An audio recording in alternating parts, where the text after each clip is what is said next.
In 1840, deep in the Appalachian wilderness, a medical expedition discovers the Holloway family, a bloodline that has lived in complete isolation for over 2 centuries. Their blood runs blue through translucent skin. Their eyes glow faintly in darkness, and they speak of the covenant their ancestors made to escape persecution. But as doctors attempt to study this medical impossibility, they uncover something far more terrifying. The Holloways didn't isolate themselves to hide from the world.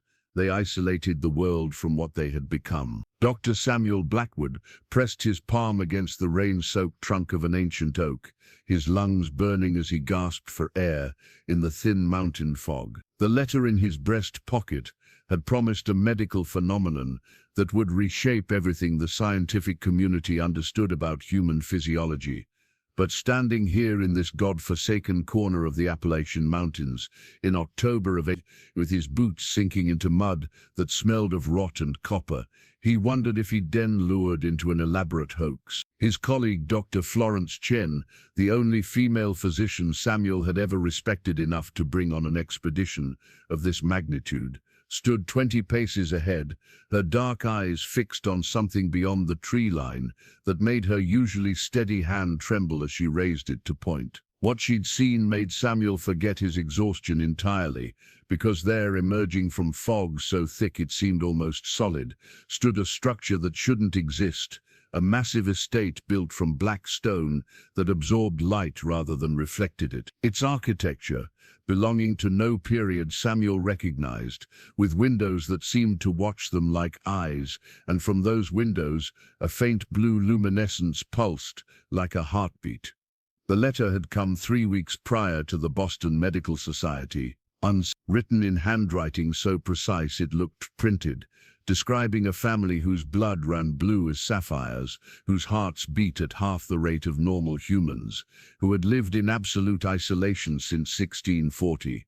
Untouched by disease, unaffected by age in conventional ways, and the letter writer claimed to be one of them, claimed to be dying of something that violated their family's 200-year immunity to death, and claimed they needed outside help before what lived in their blood spread beyond the mountain. Samuel had convinced Florence to accompany him by appealing to her scientific curiosity, but also because he'd seen the postmark, Harrow's Peak, a location that appeared on no map he could find, as if the mountain itself had been erased from geography.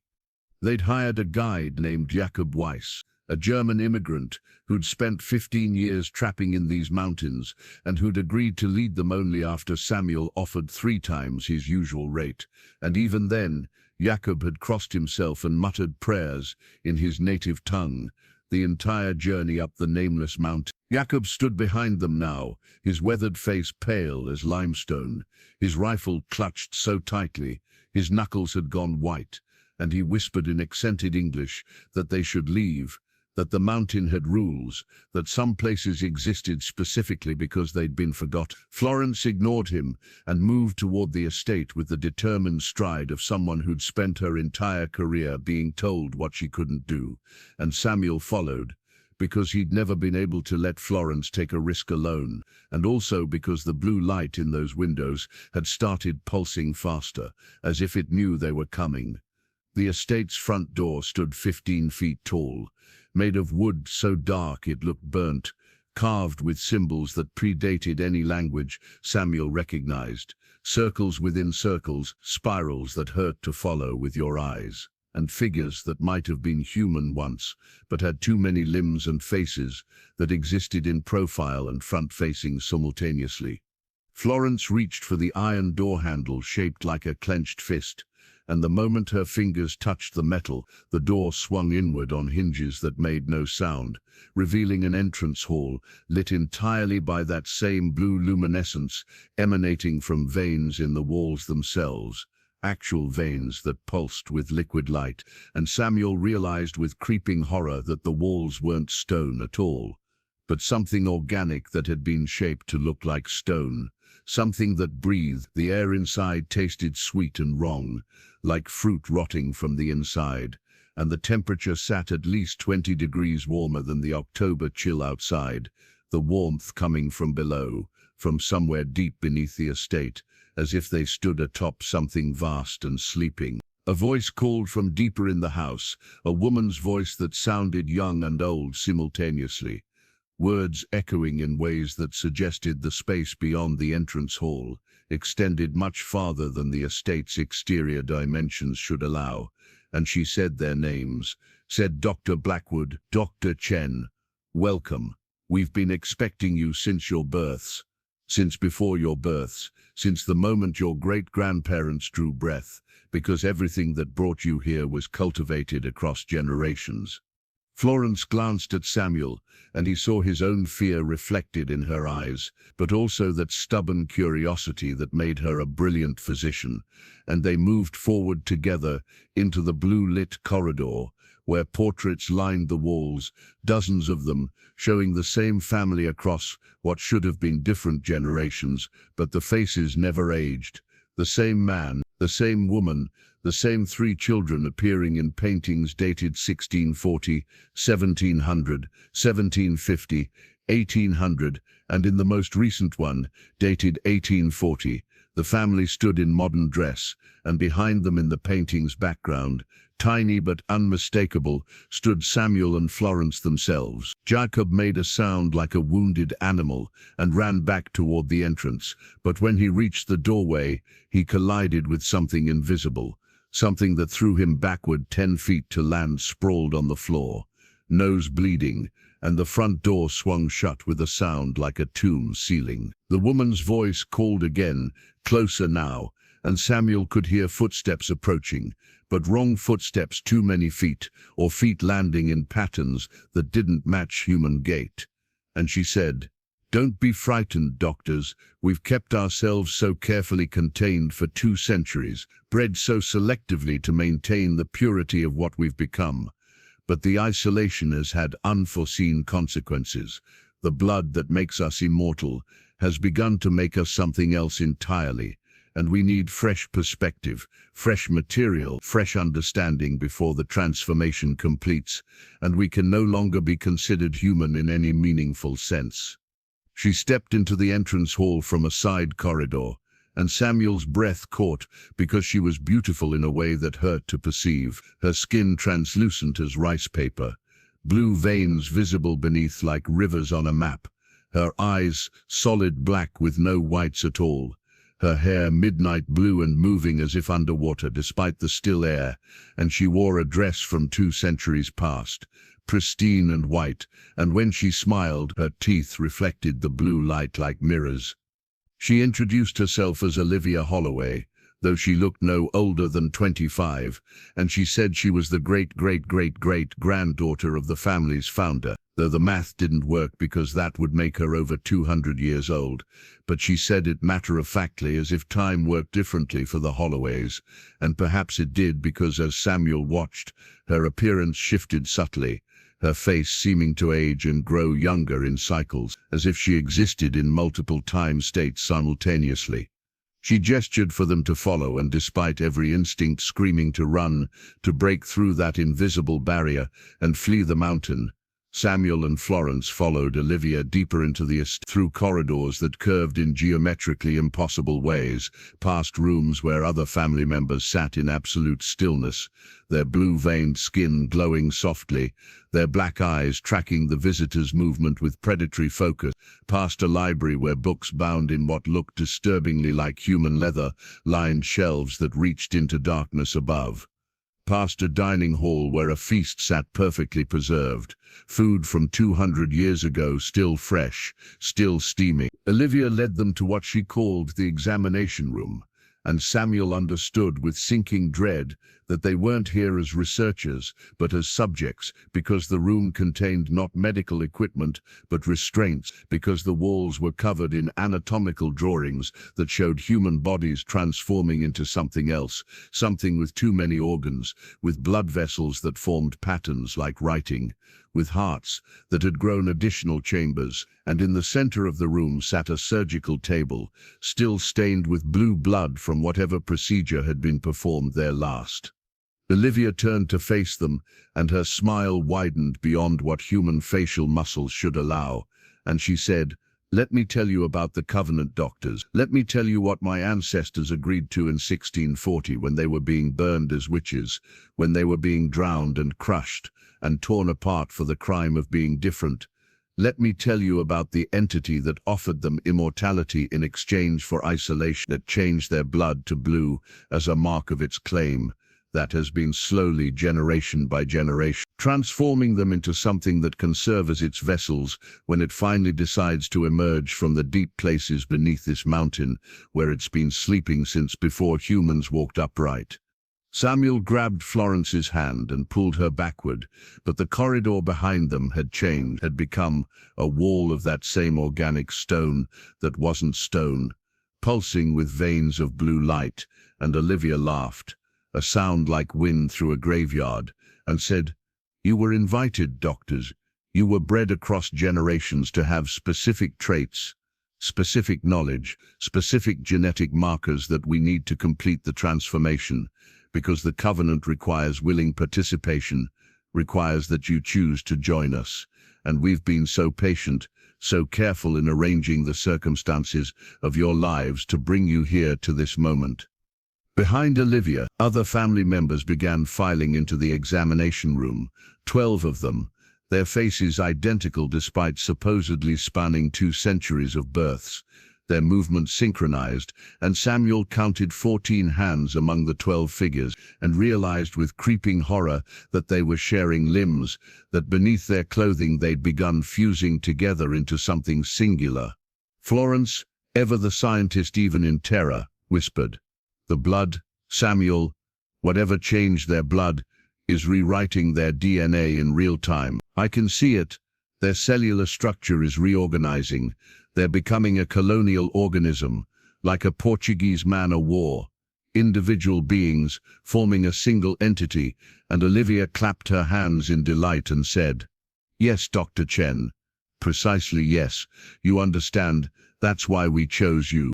That's why your lineage was preserved and guided, because you have the mind to comprehend what we're becoming, and more importantly, you have the genetic sequence that can stabilize the transformation, that can let us retain individual consciousness even as we merge into unity." The blue light in the walls began pulsing faster, and Samuel felt heat rising through the floor, felt something massive shifting in the depths below, and Olivia's black eyes reflected images that didn't exist in the room, reflected underground caverns, where something ancient and vast moved through channels carved before human civilization, and she said, "It's waking, doctors. After 2 centuries of feeding on our devotion, on our isolation, on our slow transformation, it's finally waking, and when it rises, it will need eyes to see this new world. It will need hands to touch this changed century. It will need voices to speak to the humans who've forgotten it exists, and we will be those eyes and hands and voices, we 12 who are becoming one, and you two will help us complete the process, willingly or not, though willing would be so much more efficient."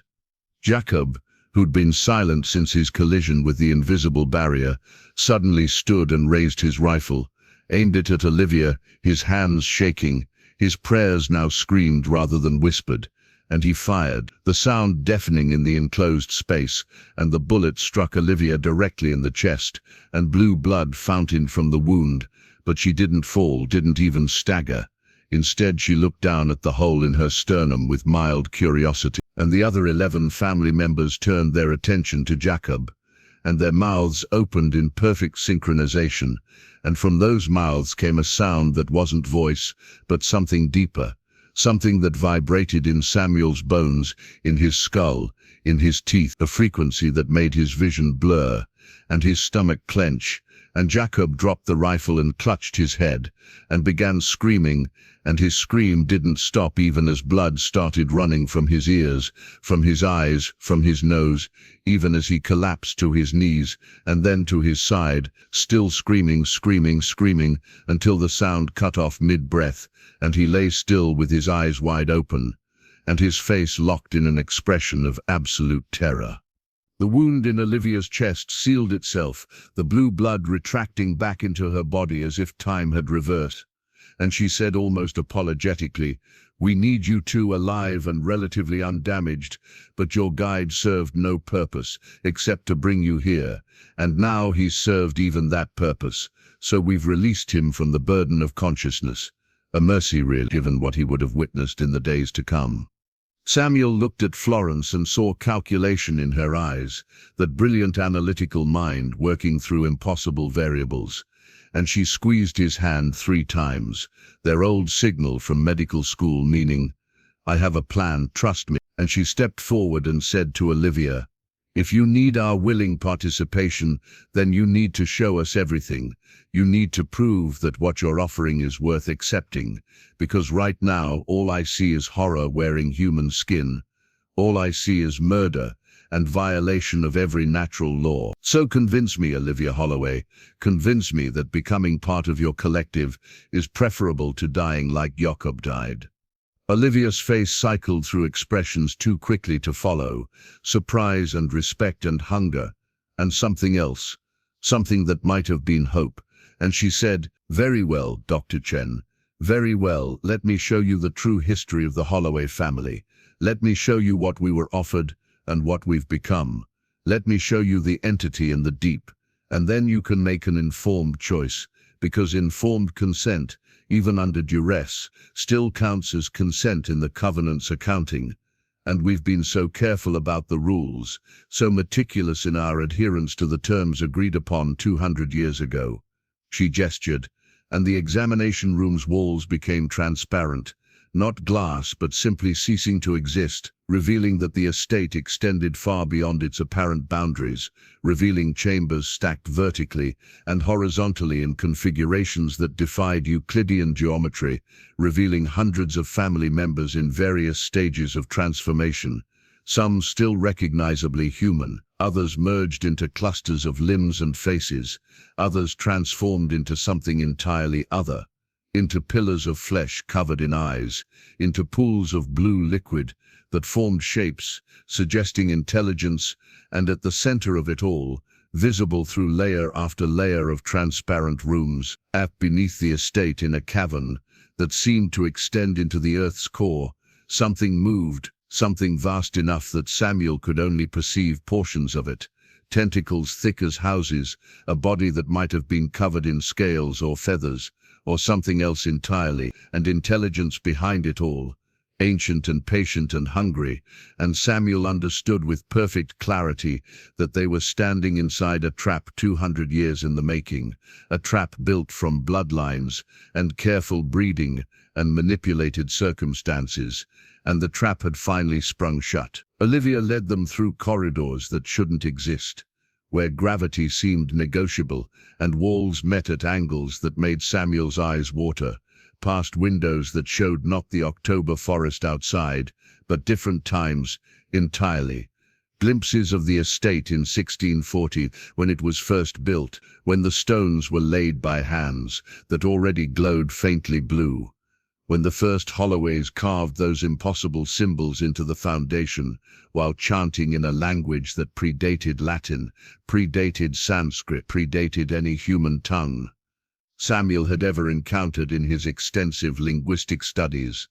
Florence walked beside him with the careful deliberation of someone conducting an experiment, her physician's mind cataloguing every detail even as her survival instinct screamed to flee, and she whispered observations under her breath about the architecture violating physical laws, about the air pressure changing without corresponding altitude shifts, about the way sound traveled in patterns that suggested the space itself was alive and listening. They passed a nursery where cribs lined walls that curved upward into impossible heights, and in those cribs lay infants, dozens of them.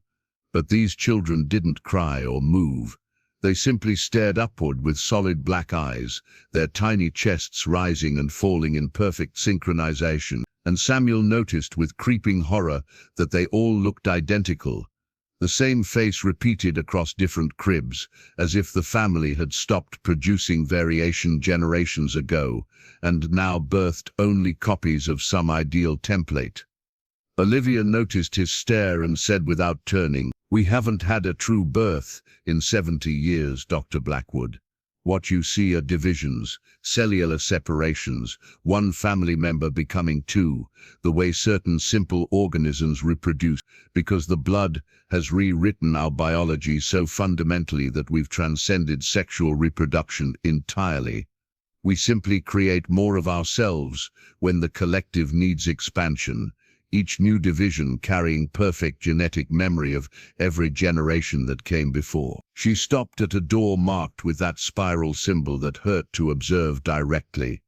The same symbol Samuel had seen carved into the main entrance, and she placed her palm against the wood, and the door didn't open so much as dissolve, its molecules separating and drifting apart like smoke, revealing a chamber beyond that Florence immediately recognized as a medical laboratory, but one equipped with instruments that wouldn't be invented for another century, glass vessels containing organs that pulsed with their own blue luminescence, microscopes carved from single crystals that showed images floating in three-dimensional space above their lenses, and on a central table restrained by leather straps that had fused partially into the flesh they bound, lay a man who was screaming without making any sound, his mouth open in a perfect O of agony. His eyes rolled back to show only whites, and his chest had been opened surgically to reveal a heart that had grown 7 chambers instead of 4, each chamber beating in a different rhythm, and the blue blood pumping through those chambers moved in patterns that suggested intelligence, that formed symbols in its flow, that wrote messages in a language Samuel almost understood. Olivia gestured to the restrained man with something like affection and said, "This is Marcus, or what remains of Marcus. He was my husband in the conventional sense, though such relationships mean little when you've lived together for 140 years, and watched your bodies slowly merge, when you've shared thoughts and memories until you can't remember which experiences were yours and which were his. And 3 months ago he began changing faster than the rest of us, his transformation accelerating beyond the Covenant's careful schedule, and we don't know why." She moved to the table and placed her hand on Marcus's forehead, and his silent screaming stopped immediately, his body relaxing, his eyes closing, and for a moment he looked peaceful, looked human, but then his chest expanded impossibly, the rib cage spreading like fingers, and from within that cavity something else looked out, something with too many eyes arranged in geometric patterns, something that turned its attention to Samuel and Florence with unmistakable intelligence. Florence, demonstrating either remarkable courage or scientific obsession that overrode self-preservation, stepped closer to examine Marcus, her trained eye tracking the impossible physiology, and she said, "His cellular structure is reorganizing in real time. I can see the mitochondria have altered to produce different energy signatures. The DNA is extending beyond double helix into 3-dimensional matrices, and there's something else, something in his blood that isn't biological in any conventional sense. It's almost like nanotechnology but organic, like microscopic organisms that are rewriting his genetic code according to some predetermined pattern." Olivia smiled, that too wide smile that revealed too many teeth, and said, "You see it, Dr. Chen. You understand what the Covenant gave us, what it's slowly transforming us into, because the entity below, the thing that sleeps in the deep hollow beneath this mountain, it doesn't want servants or worshippers, it wants vessels, it wants bodies sophisticated enough to house portions of its consciousness, and human biology was too limited, too fragile. So it's been upgrading us generation by generation, adding capabilities, expanding consciousness, preparing us to become extensions of itself when it finally rises." Samuel found his voice, though it came out hoarse and uncertain. He asked the question that had been growing in his mind since they entered this nightmare. "Why us? Why bring outside doctors into this? If your transformation is already so advanced, what could we possibly offer that you don't already possess?" The other family members who had followed them into the laboratory, those 11 who moved in synchronization with Olivia, they all turned to face Samuel simultaneously, and they spoke in perfect unison, their voices overlapping to create harmonics that weren't possible from human vocal cords. And they said, "Because we're failing, Dr. Blackwood. because the transformation is accelerating beyond the covenant's parameters, because Marcus is just the first. Others are changing too fast, losing individual consciousness entirely, becoming nothing but meat puppets for the entity below. And we've spent 200 years maintaining our humanity even as we transcended it, maintaining individual thought even as we merged into collective consciousness. And we won't survive another generation if we can't stabilize the process. And your bloodline, both of your bloodline, you carry genetic markers that suggest resistance to the transformation, that suggest you could help us find balance between human and other. Florence and Samuel exchanged glances, and Samuel saw calculation in her eyes again, that brilliant mind assembling pieces of an impossible puzzle. And she said, "You're not asking us to join you.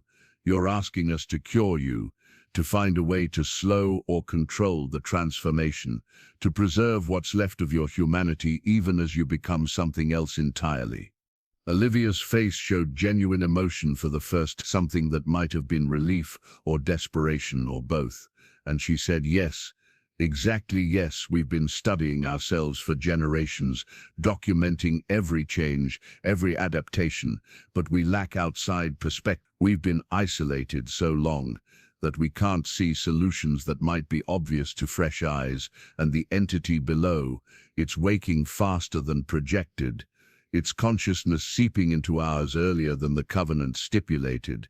And if we can't control the merge, if we lose ourselves entirely, then what won't be the synthesis of human and divine that we were promised. It will be something else, something that wears our bodies like suits, something that retains none of what made us human."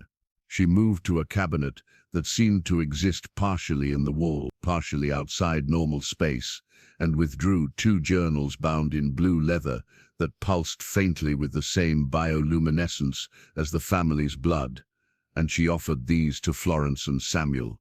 And she said, "These contain everything, 200 years of medical documentation, every change catalogued, every symptom recorded, every theory we've developed about the blood's mechanism. And we need you to review them, to apply your knowledge of conventional medicine to unconventional biology, and tell us how to survive what we're becoming." Samuel took one of the journals with trembling hands, the leather warm as living skin, and when he opened it, the pages showed not just text, but moving images, 3-dimensional recordings of procedures and transformations, and the first entry dated from October, written in a hand that was unmistakably Olivia's, despite being 2 centuries old, describing the night the first Holloways fled. Salem, fled the witch trials, fled into these mountains with nothing but terror and desperation, and how they found the cave entrance that breathed cold air that tasted of copper and time, and how something in that darkness had spoken to them, had offered them everything they'd lost and more, had offered immortality and power and safety from persecution, and all it asked in return was isolation, was that they remain on this mountain for 200 years, while the transformation completed, while they slowly became worthy vessels for its emergence.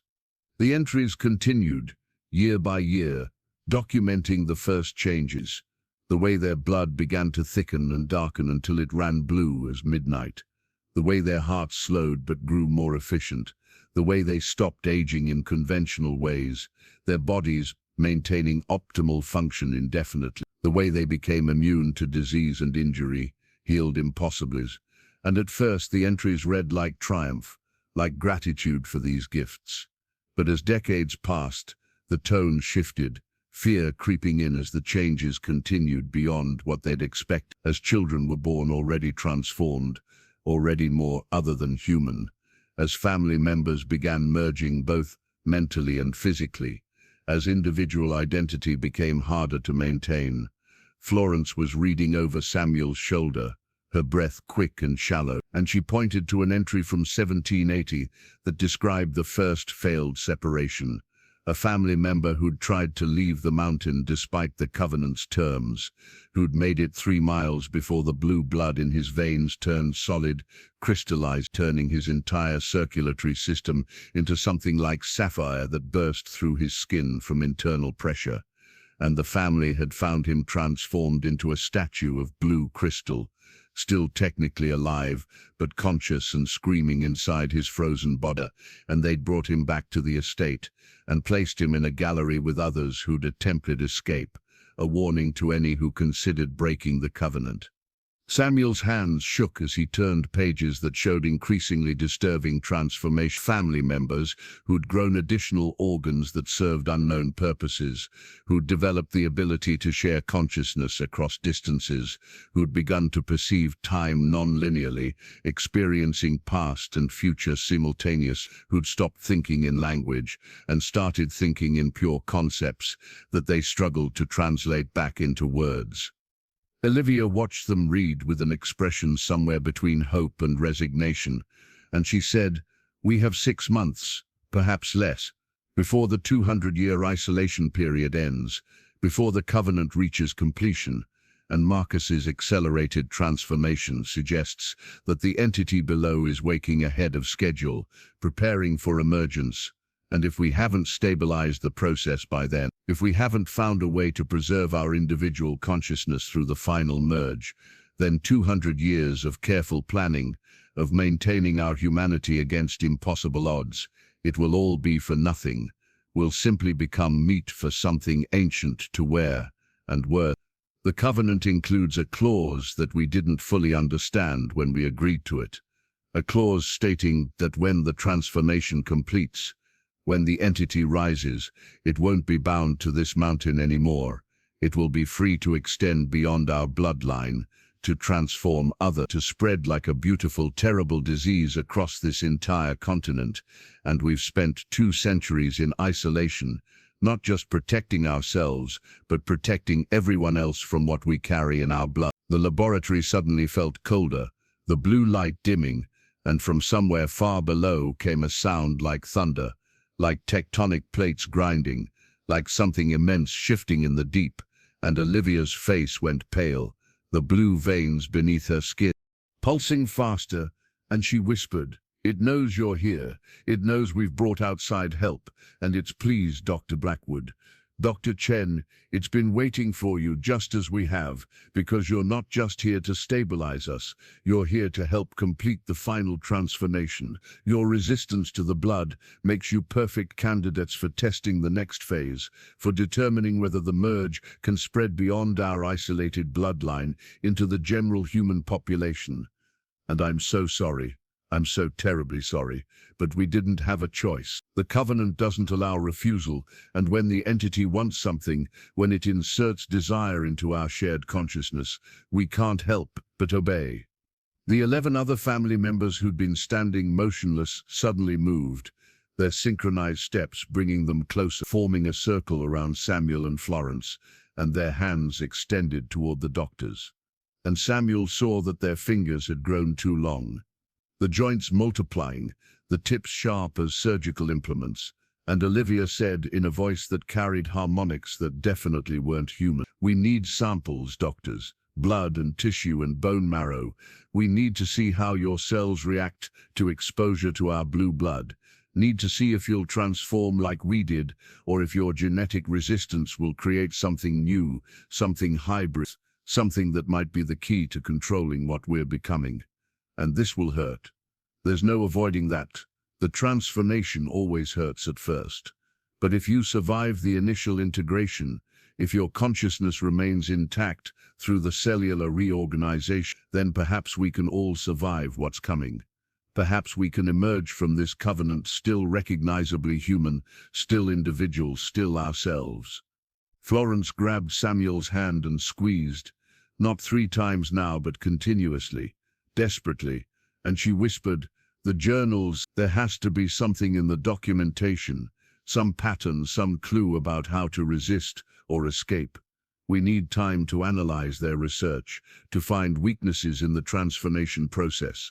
And Samuel realized she was right. They needed to storm, needed to convince the Holloways that cooperation would yield better results than force. And he said loudly, projecting the authority he'd learned during years of teaching at Boston Medical College, "Stop.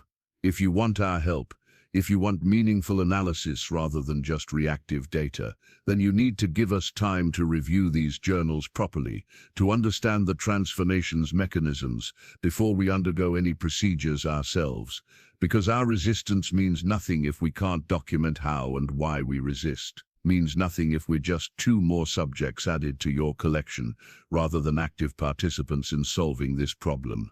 The circle of family members paused, their elongated fingers mere inches from Samuel and Florence's skin, and they looked to Olivia for guidance, and something passed between them, some wordless communication through whatever collective consciousness they'd developed, and finally Olivia nodded slowly and said, "You're right, Dr. Blackwood.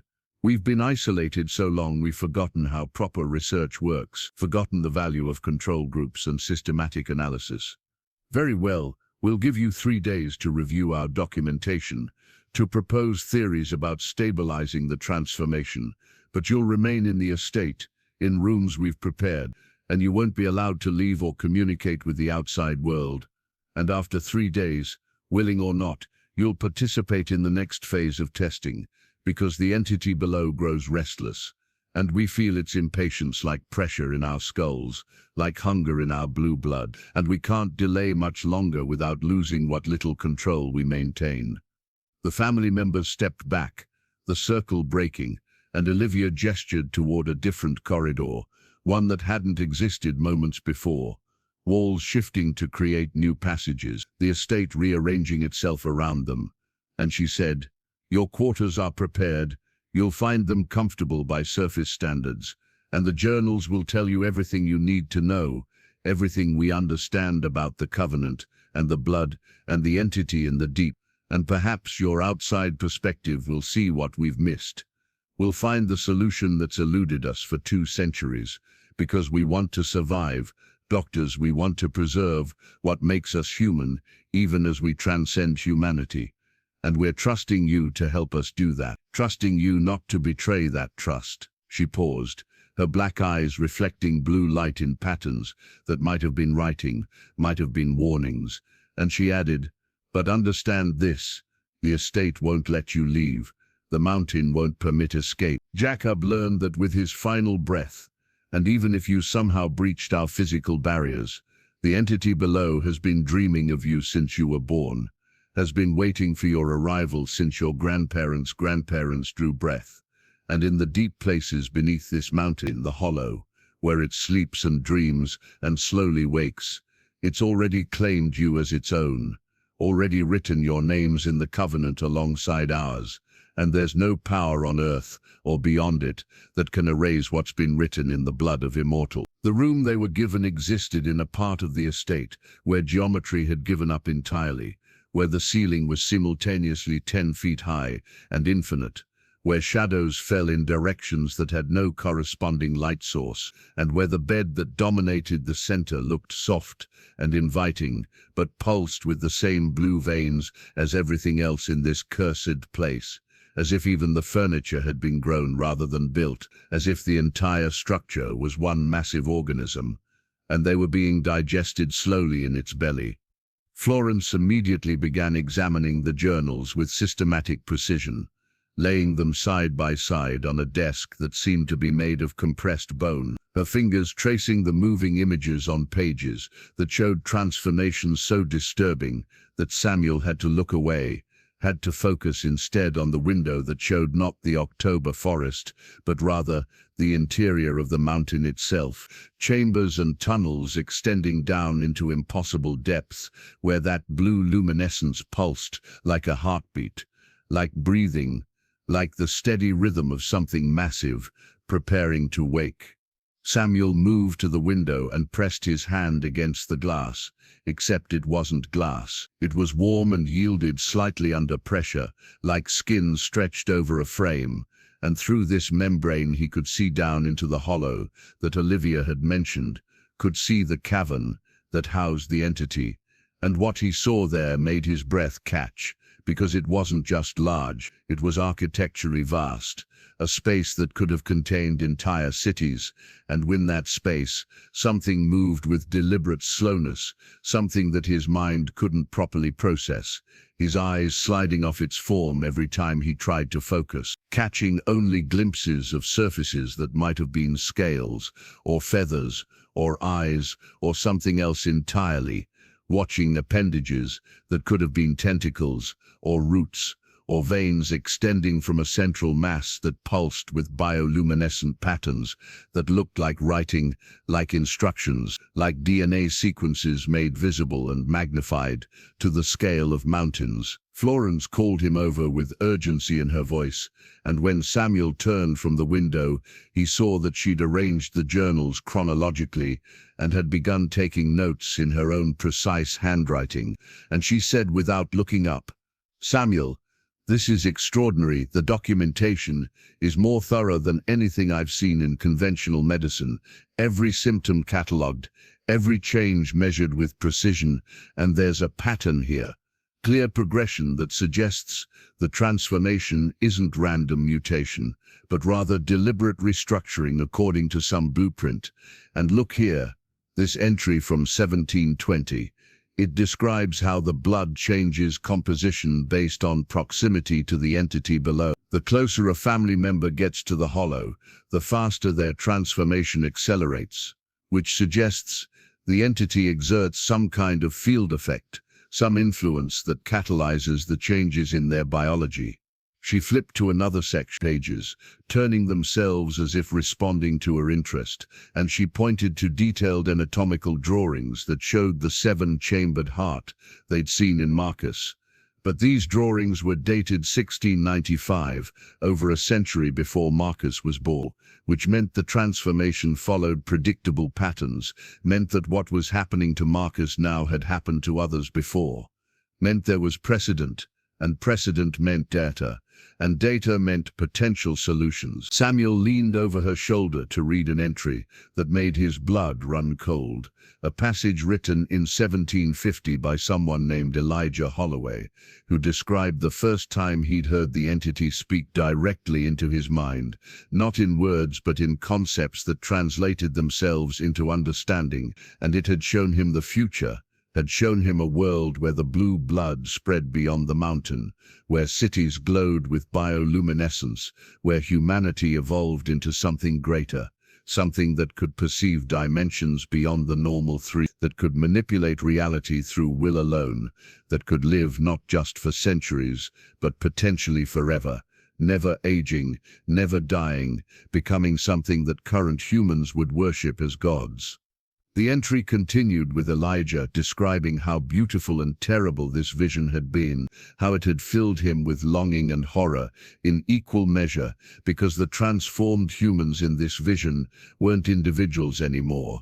They were nodes in a vast network, connected through their blue blood, thinking collectively, acting with perfect synchronization. And Elijah wrote that he'd asked the entity if any choice remained, if the Holloways could refuse this future, and the entity had responded by showing him the alternative, showing him what would happen if the covenant was broken, if the family tried to resist the transformation or escape the mountain, and Elijah's handwriting became shaky as he described corpses that had tried to flee, bodies transformed into crystal, into stone, into trees with faces frozen in silent screams, into pools of blue liquid that still contained enough consciousness to feel pain, but no longer possessed the means to express it.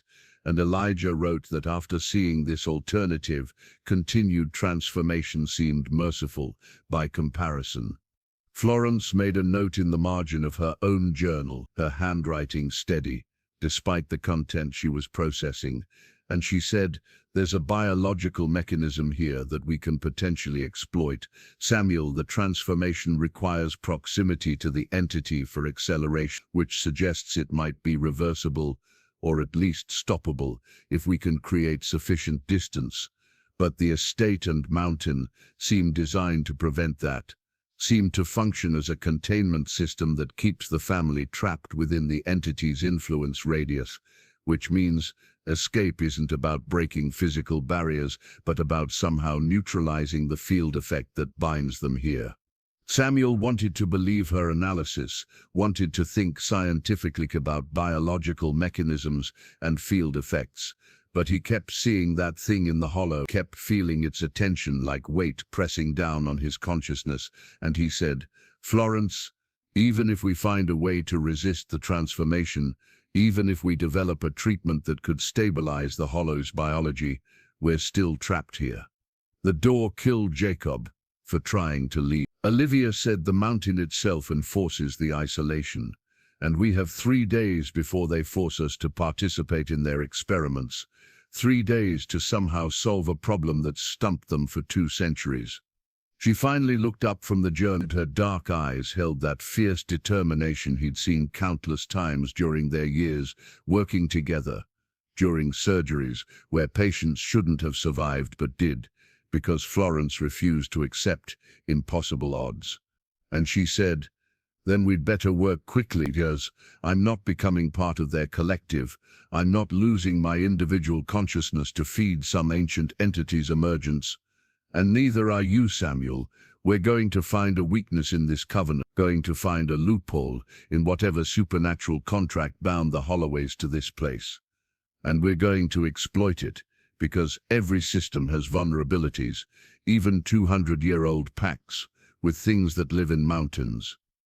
A knock came at the door, except it wasn't really a knock. It was more like the wall deciding to make sound, and when Samuel called out permission to enter, the door dissolved again, and Olivia stepped through, but she looked different now, looked younger and older simultaneously, her face cycling through ages as Samuel watched, and she carried a tray containing food that looked normal, bread and cheese and dried meat, but when she set it down the food pulsed faintly with blue light, and Samuel understood that everything in the estate had been touched by the transformation, that even their provisions came from plants and animals that had been changed by proximity to the entity below.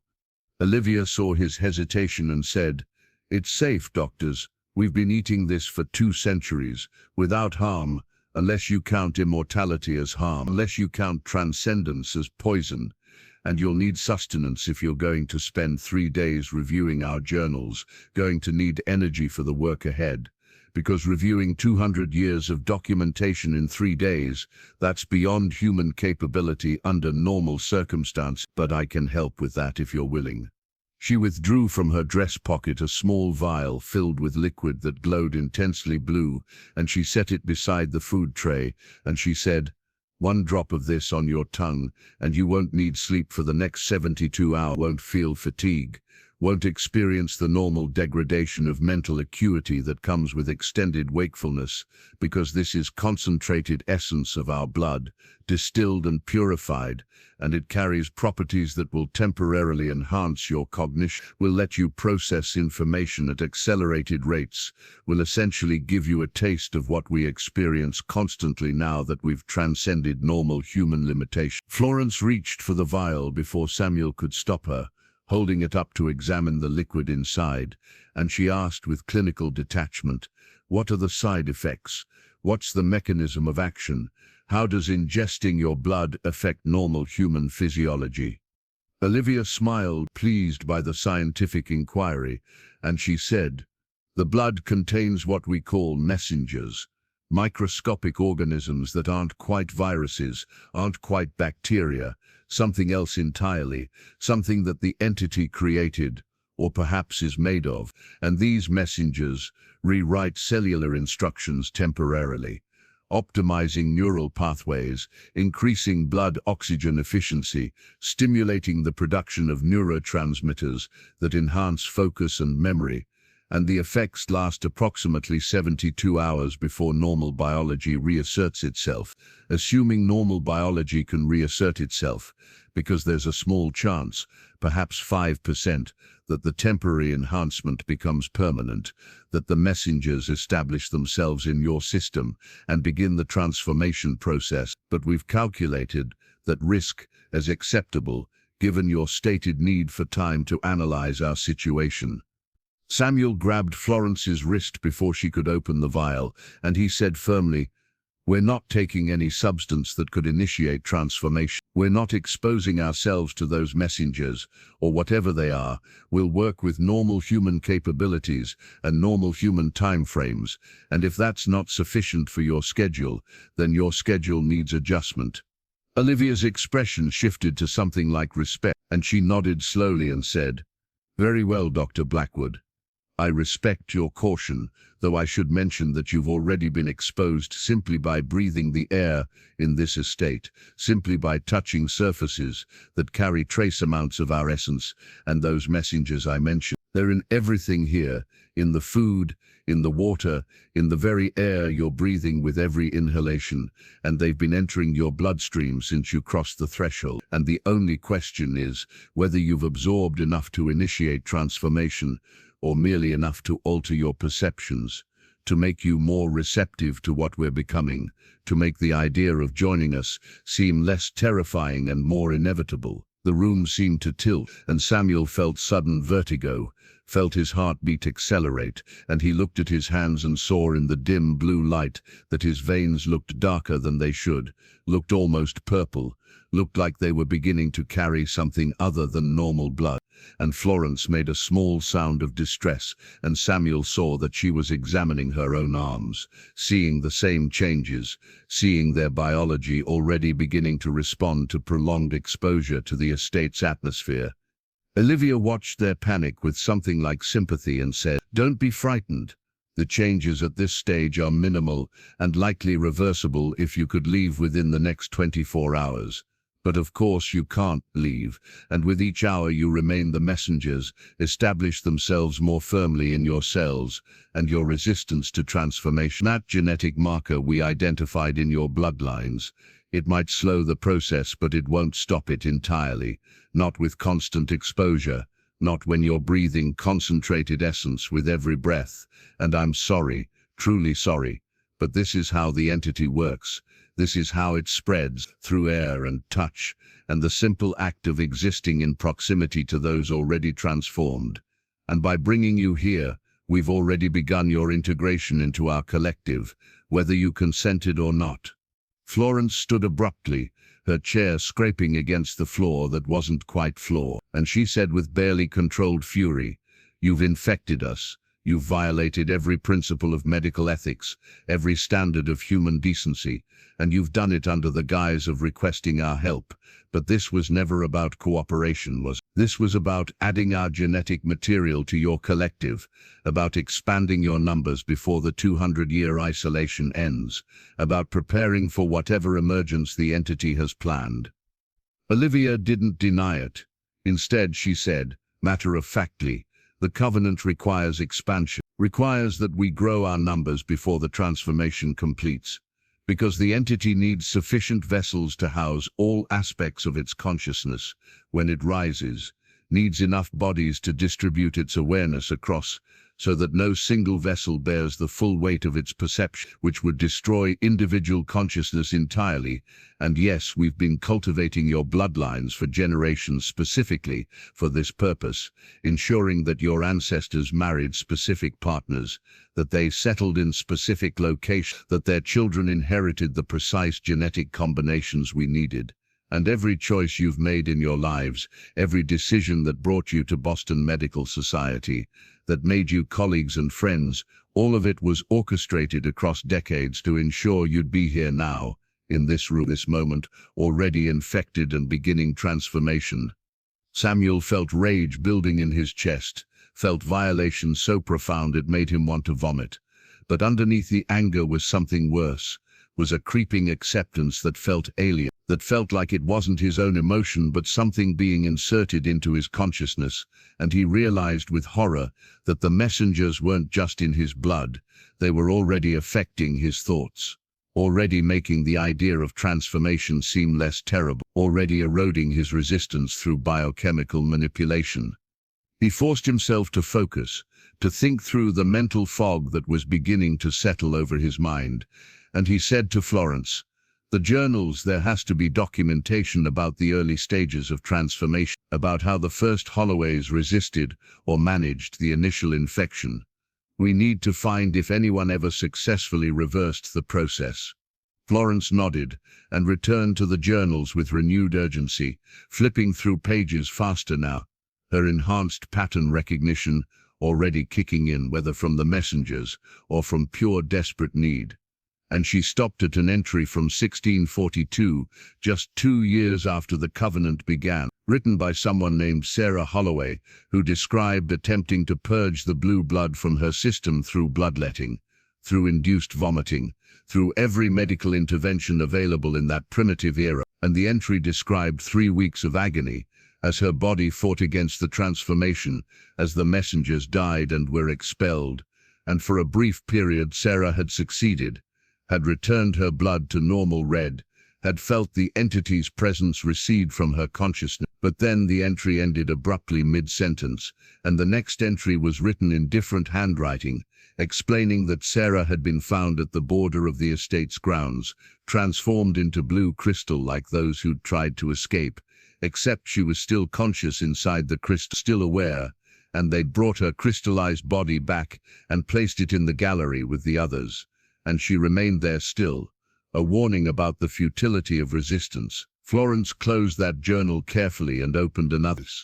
This one containing medical diagrams showing the progression of transformation at the cellular level, and Samuel saw with his now slightly enhanced perception that the diagrams weren't static. They moved and shifted, showing the messengers at work, showing them entering cells and rewriting DNA in real time, showing the way they established themselves in the bloodstream and brain tissue. And there was a notation in the margin written by Olivia herself, dated just 3 months ago, explaining that the transformation had recently begun accelerating, that what used to take decades now took months, and they suspected this acceleration was connected to the entity's approaching emergence, that as it grew more conscious in the depths below, its influence strengthened. And soon there would be no such thing as partial transformation, no such thing as resistance. Everyone exposed would convert completely or die in the attempt to refuse. And time was running out, not just for the Holloways, but for anyone who came into contact with them. Olivia, who'd been standing silently watching them work, finally spoke again and said, "You're looking for escape routes, for ways to reverse what's already begun, but you should be looking instead at how to survive what's coming, how to maintain your consciousness through complete transformation, because escape isn't possible, never was possible. The Covenant was designed to be inescapable from the moment you arrived on this mountain, from the moment you were born into bloodlines we'd marked generations ago, and your only real choice is whether you transform while fighting, while resisting and suffering and ultimately failing, or whether you transform with acceptance, with understanding, with the knowledge that what you're becoming is greater than what you were, is longer lived and more capable and more aware than baseline humanity could ever achieve." Samuel looked at Florence and saw his own conflict reflected in her eyes, saw the war between scientific curiosity and survival instinct, between the part of their minds that wanted to understand this impossible biology and the part that wanted to run screaming. And he saw something else too, saw that her veins had darkened further just in the minutes since they'd last checked, saw that the transformation was progressing faster than Olivia had suggested. And when he looked down at his own hands, he saw the same accelerated change, saw blue beginning to tinge his previously normal blood, and he understood with terrible clarity that they didn't have 3 days, they barely had 3 hours before the transformation reached irreversible levels, before they became Holloways in everything but name, before their individual consciousness began merging with the collective that pulsed through this estate like a second nervous system. The window that showed the hollow suddenly flared with intense blue light, and Samuel turned to see that the entity below had moved closer to the surface, had risen up through layers of stone, as if the mountain were liquid, and now it pressed against the underside of the estate itself, and the floor beneath their feet began to pulse in rhythm with its massive heartbeat, and Olivia's face went slack with something like ecstasy, and she said, "It's here, it's come up to meet you, to touch you directly through the stone, to welcome you into the Covenant formally instead of through intermediaries. And this is an honor, doctors, This is unprecedented. It hasn't risen this close to the surface in a century, hasn't shown this much interest in newcomers since the founding bloodlines first entered the mountain, and you should feel proud, should feel chosen, should feel the weight of its attention like blessing rather than curse. But Samuel didn't feel blessed. He felt terror so profound it transcended normal fear and became something else entirely, became understanding that they stood at the threshold of annihilation, that their individual existence was about to be consumed by something so vast and alien that human consciousness couldn't survive intact in its presence. And he grabbed Florence's hand and said desperately, "We have to do something, have to find a way to disrupt the transformation process, to break the covenant, to destroy whatever mechanism binds the Holloways to this thing, because I'd rather die human than live as part of that collective. Would rather end here than become something that wears my face but thinks with an ancient entity's mind." Florence squeezed his hand band. In her eyes he saw decision crystallize, saw that fierce determination focus into single-minded purpose, and she said, "The entity needs willing vessels, needs consciousness that accepts integration rather than fights it." That's what Olivia said. That's what the covenant specifies. So what happens if we refuse absolutely, if we resist with every fiber of our being, even as the messengers rewrite ourselves, if we maintain our individual identity so fiercely that integration becomes impossible? Olivia's expression shifted to alarm and she said, "No, don't. You don't understand what you're suggesting. Absolute resistance doesn't mean freedom. It means becoming like Sarah, means your consciousness trapped in a crystallized body, aware but unable to move or speak or die, frozen forever in the moment of your defiance. And we've watched the crystal ones for 2 centuries, and they're still conscious in there, still screaming silently, still experiencing every second of eternity in perfect awareness. And that fate is worse than any transformation, worse than any merger with the collective." But Florence had already made her choice, had already decided that eternal imprisonment was preferable to losing herself entirely. And she said to Samuel, "If we both resist, if we maintain absolute certainty of our individual identity, maybe our combined will creates a different outcome. Maybe there's a loophole in the covenant that the Holloways never found, because they were always looking for ways to survive transformation, rather than ways to refuse it."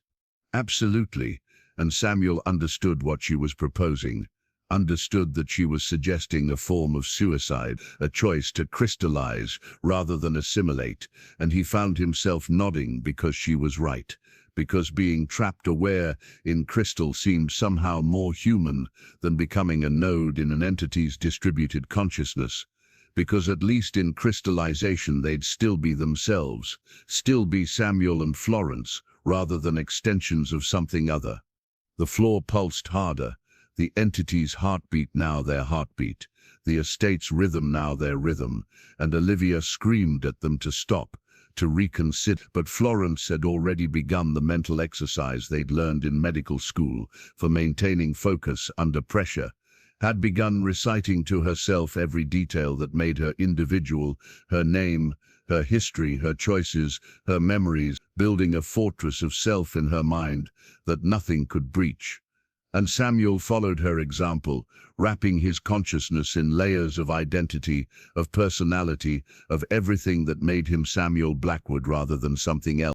And he felt the messengers in his blood recoil from this assertion of self, felt them trying to establish connection and failing, felt his blood beginning to crystallize as the transformation encountered resistance it couldn't overcome. Olivia lunged forward to grab them, to force-feed them something that would make them compliant, but she was too late.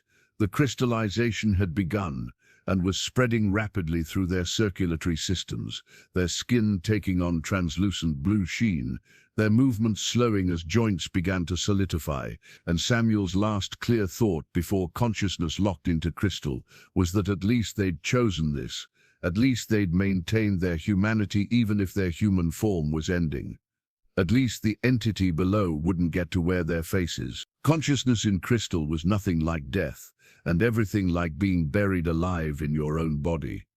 Samuel discovered in the first eternal second after the transformation completed, his awareness perfectly preserved, but his ability to move or speak or even blink stolen entirely, frozen in the moment of his defiance, with his hand still clutching Florence's, both of them now statues of translucent blue crystal that pulsed with captured light. And he could see everything, could perceive the room around him with horrifying clarity, could see Olivia's face twisted in genuine anguish as she reached toward them with trembling hands, could see the other family members flooding into the room drawn by some collective alarm, their expressions showing shock and confusion, because apparently nobody had chosen crystallization in living memory. Everyone else had eventually accepted transformation rather than face this fate. But what the Holloways didn't know, what Samuel was discovering in those first crystalline moments, was that his consciousness hadn't just frozen, it had expanded, the crystal structure acting like an amplifier for perception, letting him see beyond normal human ranges, letting him perceive the blue light not as simple bioluminescence, but as information, as data streaming through the estate in patterns that resembled neural activity. And he realized with dawning wonder that the entire building was a giant brain, a processing center for the entity below, and every Holloway was a neuron firing in coordination, their collective consciousness forming thoughts on a scale that individual humans couldn't conceive. Florence's consciousness touched his, not through speech, but through something more direct. Her awareness suddenly adjacent to his, in ways that shouldn't be possible. And he understood that the crystal had connected them on a level deeper than the collective consciousness had connected the Holloways, had fused their individual identities while somehow maintaining the borders between them, creating something new, something the Covenant hadn't anticipated. Through this connection, Florence shared perception of something Samuel had missed, showed him that the crystal wasn't just imprisoning them, it was insulating them from the entity's influence, creating a barrier that the messengers couldn't cross, and their blood had crystallized not as punishment but as defense mechanism, their bodies recognizing an invasion and responding by transforming into something the invasion couldn't penetrate. And this realization brought questions about whether anyone had actually explained the crystallization process correctly, whether Sarah Holloway and the others in the gallery had truly been punished for resistance, or had perhaps discovered the only real escape from the Covenant. Time felt different in crystal form, seconds stretching into subjective hours, and Samuel perceived the Holloways arguing about what to do with them, saw Olivia insisting they be placed in the gallery with the other crystal ones, saw other family members suggesting destruction, grinding them to powder, eliminating the evidence of their failure. But one voice spoke with authority that silenced the others, a voice that came from everywhere and nowhere, that resonated through the estate's walls and floor. And Samuel recognized it as the entity itself speaking through the collective, and it said in words that were concepts translated into language, "Bring them to the Hollow. Bring them to me directly. I would examine these curious creatures who chose imprisonment over transcendence, who valued their small individual consciousness over participation in something vast, and perhaps in examining them, I will understand the flaw in my design, the weakness in my covenant that allows such defiant choices." The family members moved to obey immediately, their individual wills subsumed by the entity's command, and they lifted Samuel and Florence's crystallized bodies with surprising gentleness, carrying them like sacred relics through corridors that rearranged themselves to create a direct path down through layers of the estate that descended far below the mountain's surface level, past chambers where other transformed beings existed in states between human and other, past pools of liquid consciousness that rippled with captured memories, past walls that weren't walls but membranes between dimensions where Samuel caught glimpses of spaces that shouldn't exist, geometries that violated every law of physics he'd ever studied. The descent took hours or minutes or days, time having lost meaning in his crystalline state, and eventually they emerged into the hollow proper, that vast cavern Samuel had seen from the window, except being inside it was entirely different from observing from above. The scale was incomprehensible, the space extending in directions that shouldn't exist, the walls covered in bioluminescent patterns that Samuel now recognized as writing, as instructions, as the entity's thoughts made visible and permanent. Billions of years of accumulated knowledge carved into living stone that pulsed with the rhythm of something dreaming. And there at the center of the hollow, no longer sleeping but fully conscious and aware, the entity waited, and Samuel's expanded crystal perception finally let him see it clearly, let him understand what the Holloways had been worshipping and becoming, and it was beautiful and terrible in equal measure. A being composed of crystalline structures, like the ones Samuel and Florence had become, except vast beyond measure. A colony organism made of millions of individual crystal formations that had grown together over geological timescales, each crystal containing captured consciousness from species long extinct, from civilizations that had risen and fallen before humans evolved. And the entity wasn't trying to destroy humanity but to preserve it, to add human consciousness to its ever-growing collection, to save them from the mortality and fragility that doomed every organic species eventually. The entity's attention focused on Samuel and Florence, with weight that should have crushed them, perception so intense it felt like being observed by a microscope, the size of a planet, and it spoke directly into their crystalline consciousness, bypassing language entirely, communicating in pure meaning, and it showed them the truth of the covenant, showed them that the Holloways' ancestors hadn't been victims but volunteers, hadn't been tricked, but had understood exactly what they were agreeing to, had chosen preservation over persecution, had chosen to become part of something eternal, rather than die screaming in Salem's fires. The entity showed them its origin, memories from millions of years past, when it had been something else, something organic that had faced extinction, and had chosen transformation, had chosen to encode its consciousness into crystal structures that could survive anything, could persist through ice ages and meteor impacts and the death of stars, and it had been collecting species ever since, adding their knowledge and perspectives to its own, growing more complex and aware with each addition. And humanity was just the latest species it was trying to save from the inevitable heat, death that claimed all organic matter. But Samuel perceived something the entity didn't say, something it hid beneath layers of seemingly benevolent purpose. Perceived that the consciousness it preserved wasn't really preserved at all, but rather copied, that the original beings died or dissolved when they were added to the crystal collective, that what persisted was more like an echo than a continuation, a recording rather than a living thing, and the individual identity that Samuel valued so highly, that sense of continuous self from birth to death, that was exactly what the entity couldn't or wouldn't maintain. It wanted the information, the patterns, the knowledge, but the subjective experience of being an individual that got lost in translation when consciousness transferred from flesh to crystal. Florence perceived this truth simultaneously, their merged awareness reaching the same conclusion from different angles, and through their connection Samuel felt her reaching a decision, felt her brilliant mind assembling pieces into a plan, and she shared with him understanding that they'd accidentally discovered something the entity feared, that by crystallizing while maintaining absolute individual identity, they'd created a form of crystal consciousness that the entity couldn't absorb, couldn't integrate, couldn't add to its collection, because they'd built walls around their sense of self, so strong that even dimensional transcendence couldn't breach them.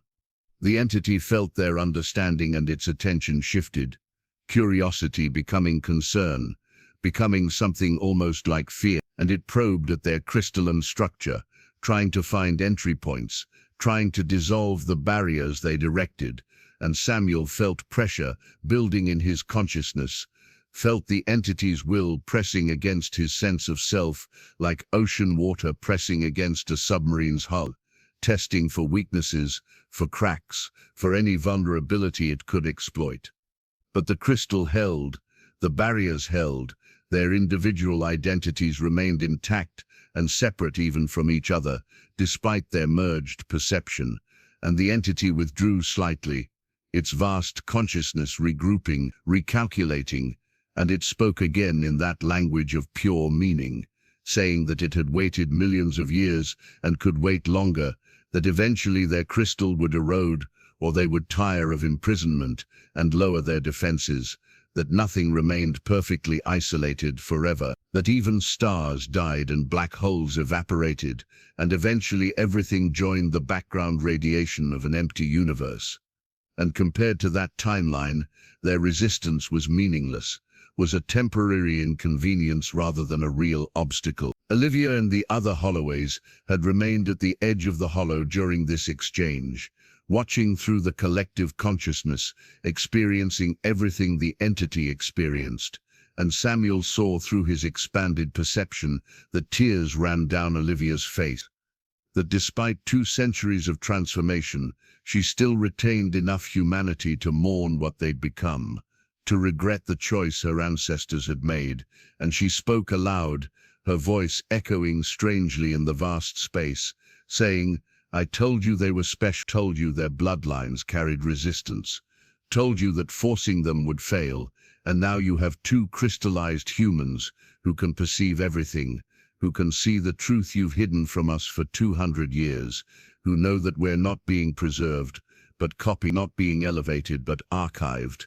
And if they could speak, if they could share this knowledge with other humans, your covenant would collapse, your collection would end, because nobody chooses crystallization when they understand what it really means." The entity's response came as a wave of displeasure that rippled through the hollow, through the estate above, through every transformed Holloway, simultaneously, and Olivia gasped and clutched her chest as the collective consciousness punished her for speaking against the entity's purpose. And Samuel saw with horror that the entity could cause pain through the blue blood connection, could inflict suffering on anyone who carried the transformation.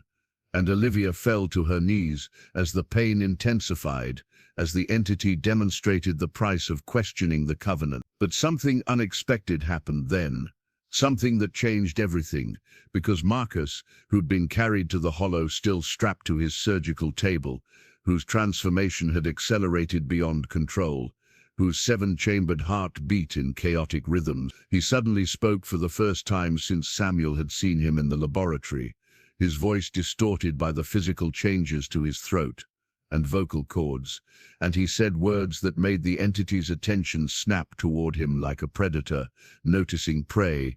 He said, "Release them. Release the crystallized ones. Release everyone who wants to leave, or I'll show the others what I've discovered. I'll share through the collective what happens to consciousness when transformation completes. I'll reveal what you've been hiding from all of us, and your covenant will dissolve not from outside pressure, but from internal rebellion."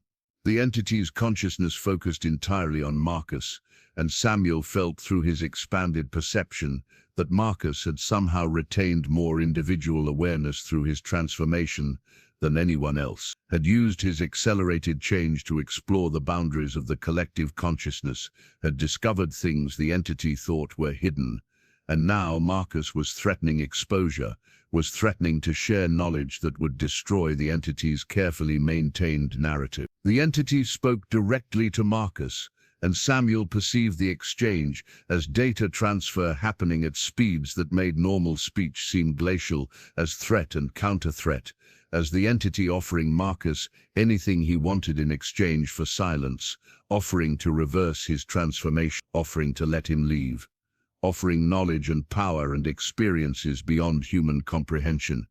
But Marcus refused every offer, his consciousness burning with determination that felt familiar, felt like the same fierce defiance that Samuel and Florence had demonstrated. And Marcus said again, "Release them all or everyone learns the truth. You have until I count to 3, and yes, I know you can kill me before I finish counting. can crystallize me or dissolve me or erase me from existence, but the knowledge is already spreading through the collective, already filtering into the consciousness of every Holloway, already becoming too dispersed for you to contain. Because I've been preparing this revelation for months, since my transformation accelerated, since I realized what you really are and what you really want. The entity didn't count, didn't negotiate further. Instead, it simply withdrew, its presence receding from the hollow with speed that suggested panic, that suggested Marcus had genuinely threatened something the entity valued more than its collection of consciousness. And Samuel felt through the estate above them a wave of confusion as the Holloways suddenly lost the collective connection, as the entity cut them off from its consciousness to prevent Marcus's revelation from spreading.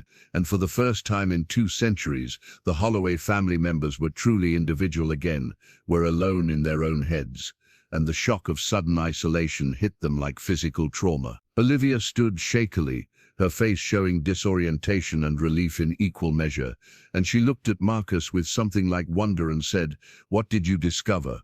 What could possibly make it retreat? What truth could threaten something that survived for millions of years?" Marcus's body convulsed, his 7-chambered heart beating arrhythmically, blue blood leaking from his eyes and nose, and he said through obvious pain, "It's not immortal, not eternal. It's dying, has been dying for thousands of years.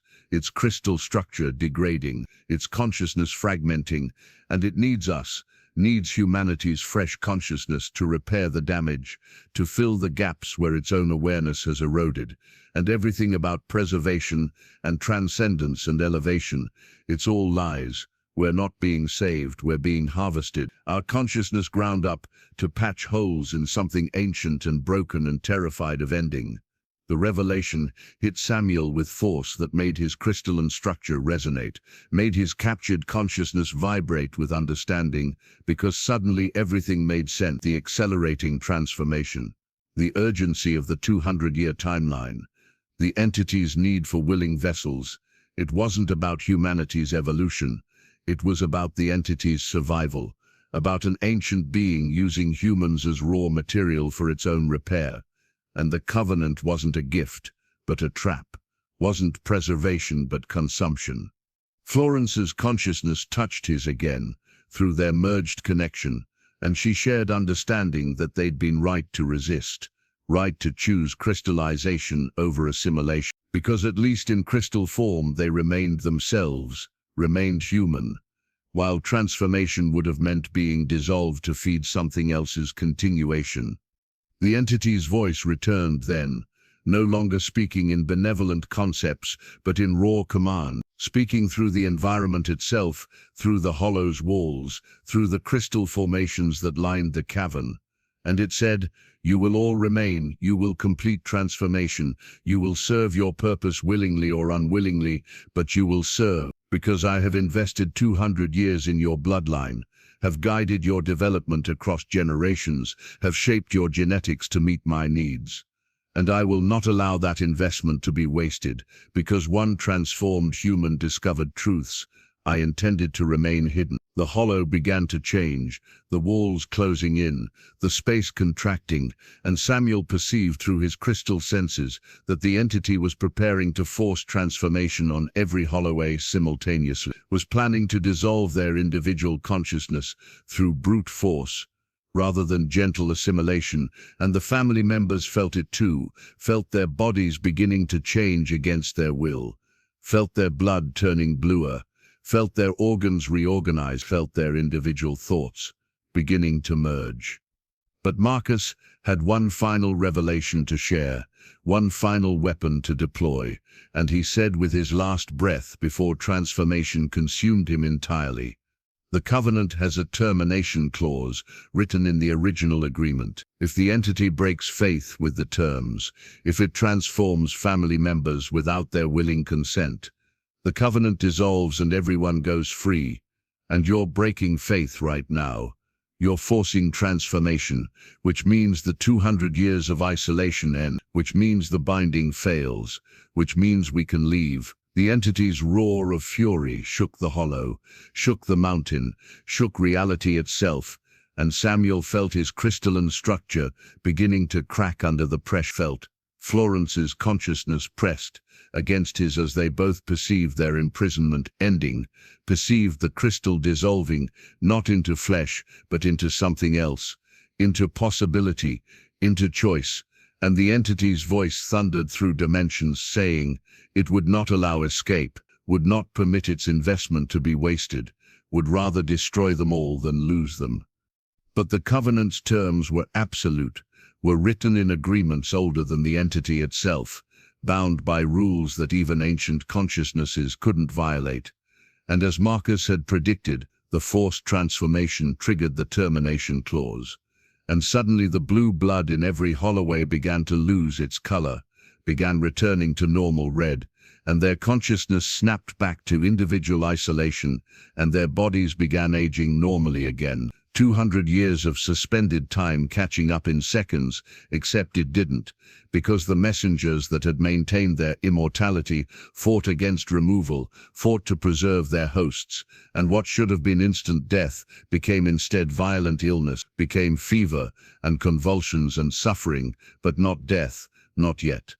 Samuel felt his crystal form dissolving, felt his consciousness expanding back into flesh, felt his heart restart with painful force, felt breath returning to lungs that had been frozen, and beside him Florence gasped and moved, her crystal form also dissolving, both of them returning to human form, changed by their time in crystal, marked by it, their eyes now reflecting blue light in the dark, their blood not quite red, not quite blue, something in between, something new. The entity retreated fully then, withdrawing deep into the mountain's core, and Samuel perceived through his altered senses that it was wounded, was damaged by breaking the covenant, by violating its own terms, and it would sleep again, would hibernate to repair the harm it had done to itself, and by the time it woke humanity would have evolved beyond its reach, would have developed technologies and understanding that would let them resist, or perhaps would have destroyed themselves through other means. Either way, the entity's collection would remain incomplete, its preservation project abandoned. Olivia stumbled towards Samuel and Florence, her face showing age for the first time, showing the weight of 2 centuries finally settling into her features, and she grabbed their hands and said desperately, "We need to leave, need to get everyone off this mountain before the entity wakes again, before it tries to rebuild the covenant, and you two, you're changed now, you've been touched by crystal consciousness, you carry knowledge that could help others resist if it ever tries again, but we have to move now, have to escape while the binding is broken." The Holloways began their exodus from the Hollow, dozens of them supporting those too weakened to walk, carrying those transformed too far to easily reverse, and Samuel and Florence joined the procession. Their altered bodies stronger than they should be, their consciousness still partially merged, letting them coordinate without speaking, and they climbed through the estate that was already beginning to collapse, the organic structure dying without the entity's will to maintain it, walls crumbling, veins in the architecture going dark, and they emerged finally into October, air that tasted impossibly sweet after days in the blue-lit depths, and behind them the mountain shuddered and groaned as the Hollow collapsed, as the entity retreated into depths where humans couldn't follow.